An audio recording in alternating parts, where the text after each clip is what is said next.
நாளுக்கொரு நல்ல பங்கு. ஆதியாகமத்திலிருந்து தின தியானங்களுக்கு அன்புடன் வரவேற்கிறோம். இன்றைக்கான வேத பகுதி ஆதியாகமம் 22வது அதிகாரம், வசனங்கள் 15 முதல் 24 வரை. தேவனிடம் இருந்து திரும்ப பெறுதல். நீ என் சொல்லுக்கு கீழ்ப்படிந்தபடியினால் உன் சந்ததிக்குள் பூமியில் உள்ள சகல ஜாதிகளும் ஆசீர்வதிக்கப்படும். வசனம் 18. ஆபிரகாம் தன் மகனை தேவன் சொன்னபடி பலியிட சென்றான். மரித்தோரிலிருந்து அவனை பாவனையாக திரும்பவும் உயிரோடு பெற்றுக்கொண்டான். என் சொல்லுக்கு கீழ்ப்படிந்து உன் நேசகுமாரனை பலியிட்டால் இன்ன ஆசீர்வாதங்களை தருவேன் என்று தொடக்கத்திலேயே தேவன் அறிவிக்கவில்லை.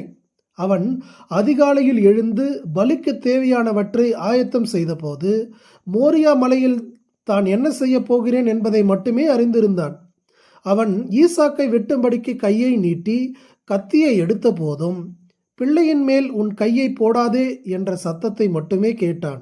ஆனால் கர்த்தருடைய தூதனானவர் 2ஆம் முறை வானத்திலிருந்து ஆபிரகாமை கூப்பிட்டு, உன் சந்ததியார் வானத்து நட்சத்திரங்களைப் போலவும் கடற்கரை மணலைப் போலவும் பெருகுவார்கள் என்னும் ஆசீர்வாதத்தை அறிவித்தார். முக்கியமாக உன் சந்ததிக்குள் பூமியில் உள்ள அனைத்து மக்களும் ஆசீர்வதிக்கப்படுவார்கள் என்பதை மீண்டும் உறுதிப்படுத்தினார்.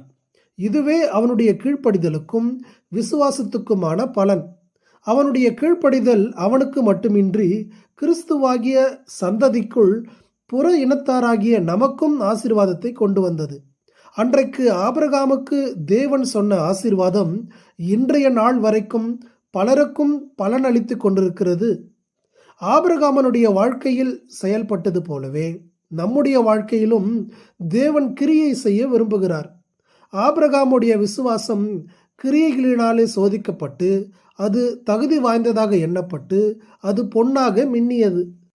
அவனுடைய இருதயத்தில் கொண்டிருந்த விசுவாசம் சோதிக்கப்பட்ட போது அவன் அதில் வெற்றி பெற்றான். அவனுடைய விசுவாச பரீட்சையில் தேர்ச்சி பெற்று அங்கீகரிக்கப்பட்டான். இதன் பின்னர் அவன் அநேகருக்கு ஆசீர்வாதமாக விளங்கினான். நாம் கர்த்தராகிய இயேசு கிறிஸ்துவை விசுவாசிக்கிறோம் என்று கூறுவோமாயின் நம்முடைய விசுவாசமும் ஒரு நாள் வெளியரங்கமாக சோதிக்கப்படும். அது நம்மை விழத்தள்ளுவதற்கு அல்ல, அது நம்மை சோர்வுற செய்வதற்கும் அல்ல. அது நம்மை தூக்கி நிறுத்தி பலருக்கும் பயனுள்ளவர்களாக மாற்றுவதற்கே ஆகும்.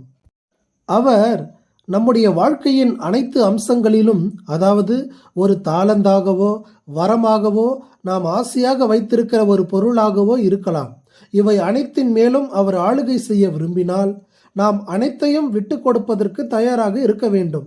தேவனுடனான பரிபூர்ண உறவுக்காக நாம் எல்லாவற்றையும் தியாகம் பண்ண தயாராக இருக்க வேண்டும்.